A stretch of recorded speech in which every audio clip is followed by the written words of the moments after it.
Elon Musk is up to something, and we wonder what it is as he says that China was ending Russia. Do you wonder what he's talking about? Well, then keep watching this video and get ready for a bumpy ride. But before we start, please like and subscribe to our channel.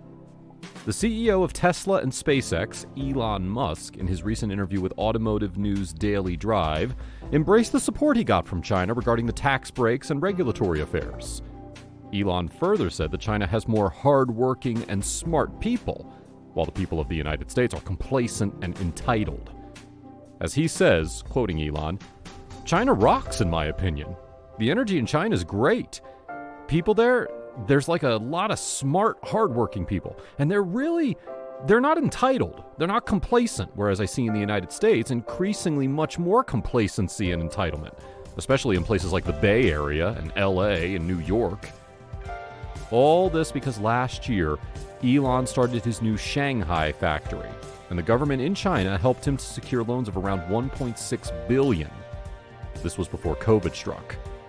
This year, the government in China helped Tesla to get back to normal operations at the factory after the COVID-19 situation.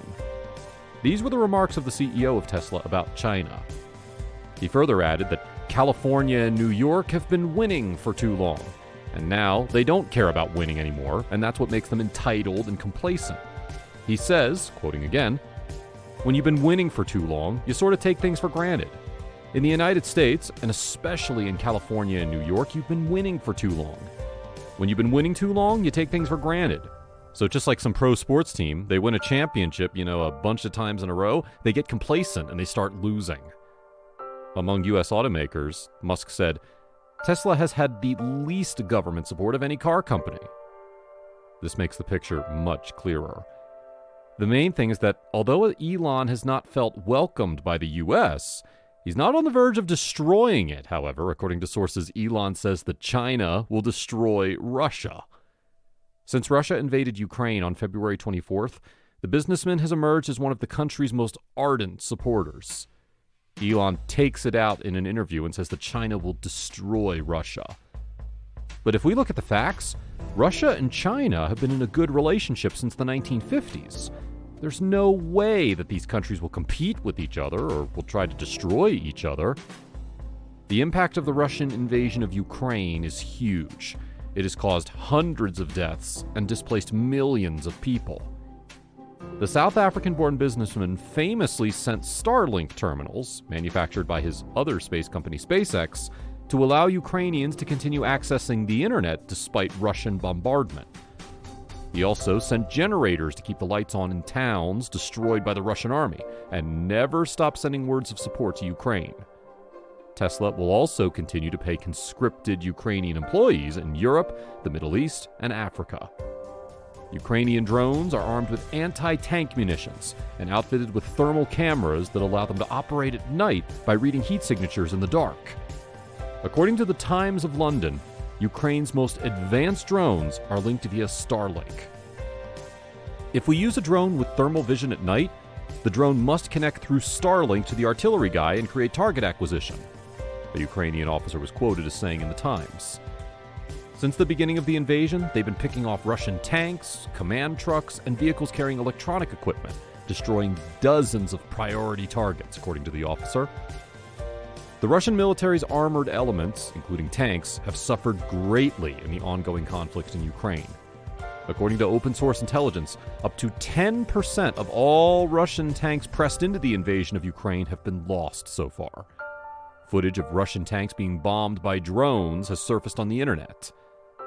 The conflict in Ukraine has demonstrated the effectiveness of relatively inexpensive unmanned aerial vehicles, as well as the vulnerability of traditional armored assaults. Russian frontal assault tactics involving densely packed tank units have also been criticized.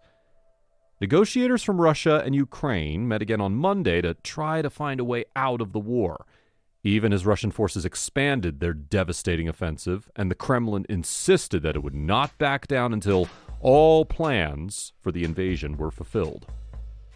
Musk wishes to find a solution to this conflict. In a series of tweets on Monday, he appears to have an idea that sounds like dueling, a 15th century practice associated with the issue of honor. the businessman has issued a challenge to Russian President Vladimir Putin. He offers himself in a fight in which Ukraine is at stake. He took this on Twitter when he tweeted, saying, "I hereby challenge Vladimir Putin to single combat," the billionaire wrote on his Twitter account. "Stakes are Ukraine," he added. Musk has nearly 78 million followers on Twitter, and his tweet has already received over 161,000 likes. To eliminate any skepticism, Musk sent out another tweet, this time tagging the Kremlin and emphasizing in Russian, "Do you agree to this fight?" at Kremlin Russia_E. He did not say anything about how this fight would unfold.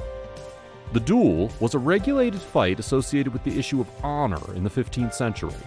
Nobles fought with swords or spears, while commoners fought with sticks. This looks unreal. It's such a brave step that the CEO of Tesla has taken as a supporter of Ukraine. This is the first time in history that a big name has challenged the president of a country openly based on their conflicts and opinions. The duel proposal did not escape the Ukrainian authorities. The Vice Prime Minister, Mikhailo Fedorov, proposed to Musk to send Putin to Jupiter. "We can send him to Jupiter, just in case," Fedorov posted. Looks like the thing took a comic turn to it, but this shows the strong thoughts Elon holds against Russia. All of the beef Elon holds against Russia is due to the Russian invasion of Ukraine. Furthermore, Elon Musk refuses to block Russian news sources, saying he's a free speech absolutist. On Saturday, Tesla CEO Elon Musk revealed that some world leaders, non-Ukrainian governments, have asked Starlink, Musk's satellite internet division, to block Russian news sources. He refused to do so unless he was held at gunpoint, according to his official Twitter account. He went on to say that he was a free speech absolutist. Musk's latest statements add to the billionaire's long list of contentious claims. However, they also show that Musk strictly adheres to the rules that he establishes. If another CEO had made such remarks, there would almost certainly have been a public outcry, followed by calls for the executive's resignation. Apart from Elon, analysts in Washington have debating which of its autocratic rivals, China or Russia, should be prioritized for containment. On one side, some argue that the speed and ferocity of Russian aggression force the U.S. to treat Moscow as a first-tier adversary. The Asia firsters, on the other hand, argue that however despicable Putin's behavior may be, China still represents the more comprehensive and capable challenge to American power. This latter position has been taken by several prominent Republican strategists. So is the United States Defense Department's new National Defense Strategy, which holds that war in Eastern Europe must not divert the United States' attention away from the rapidly growing threat in the Western Pacific. However, neither of these arguments is entirely correct because the Russia-China dichotomy is false. China is the more formidable of America's autocratic adversaries, and Washington can inflict severe strategic defeat on it by ensuring Russia's defeat in Ukraine. Western leaders frequently believe that Putin is merely a spoiler, but his actions create strategic breathing room for Xi to exploit.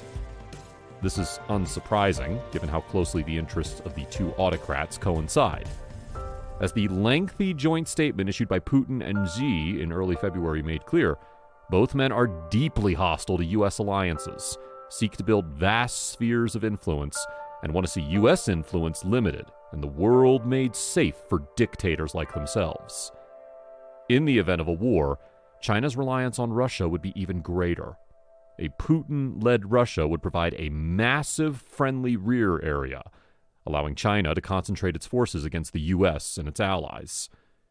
Russia could provide military resupplies or assist China in mitigating the otherwise negative effects of a U.S. naval blockade. If you were to choose between China and Russia, what side would you be on? I think that was a really tricky question. Let's see where the drama unfolds further. Until then, stay tuned for new updates and videos. Like and subscribe to our channel, and make sure to press the bell icon.